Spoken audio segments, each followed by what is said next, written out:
Stress इसलिए बढ़ गया है, स्ट्रेस। इंसान में इच्छाएं बढ़ गई, जी। इच्छा इतनी बढ़ गई, इतना बढ़ गई कि झूठ करके भी वो अपनी मान शान बढ़ाने लगे। हाँ। तो झूठ पाप कर्म करके आसुरी लक्ष्मी घर में लाने जी। लगे। तो आसुरी लक्ष्मी कमाई है तो मन में तो अंदर से रहा है मैं झूठ कर रहा हूँ, झूठ कर रहा हूँ। तो क्या बाबूजी ऐसा भी होता है आसुरी लक्ष्मी जो है वो इंसान को शांति प्रदान नहीं कर सकती?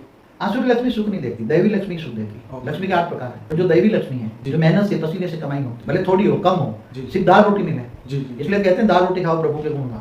जी। जो महल माड़िया जो आसुरी लक्ष्मी से बनाए हैं, जी, जी। तो हमेशा कर्म बंधन से तो आत्मा आती है जी। ना, तो कभी ना कभी तो मन में शांति नहीं आने देगी जी। ना। हर पल मन दुख रहेगा, मैंने ये गलत किया, मन तो कहता है तो ना, इसलिए पैसे वाले भी दुखी रहते हैं हमेशा। हर पल उसको डर रहता है, इनकम टैक्स वालों का, सीबीआई वालों का। जी। और आसुरी लक्ष्मी फिर उसको मन का चैन गायब कर देती है। इसकी वजह जो शांति से दाल रोटी खाने वाला, एक छोटे से झोंपड़े में रहने वाला, जी। आराम से भगवान को भजता है, जी। सुबह शाम मंदिर में जाता है, भगवान को भजता है, कम से कम जी। वो ज्यादा वो फिर सुखी है इन पैसे वालों से। जी। ये जो तमोप्रधान जो आत्माएं बन के जो आसुरी लक्ष्मी घर में लाते हैं, तो ये नहीं जानते कर्म की थियरी की एक ना एक दिन मुझे मैं जो कर्म कर रहा हूँ उसकी सजा तो मिलेगी। जी, जी। इसलिए अब सबको या तो सजा खाएंगे या तो फिर परमात्मा की ओर जाएंगे जी। और सारी दुनिया से माफी मांगेंगे। एक समय आएगा, ये जो तमोप्रधान आत्मा है, जी। जो पाप कर्म कर रहे हैं, उनको पता नहीं है कि मैं क्या कर्म कर रहा हूँ। मन तो गवाही दे रहा है ये नहीं करने का, जी। मन तो कहता है ये ना करो, पाप की कमाई है। और वासना कहती है ये करो। मगर वासना कहती माया में फंसे है ना, तो ये मन 2 प्रकार का है।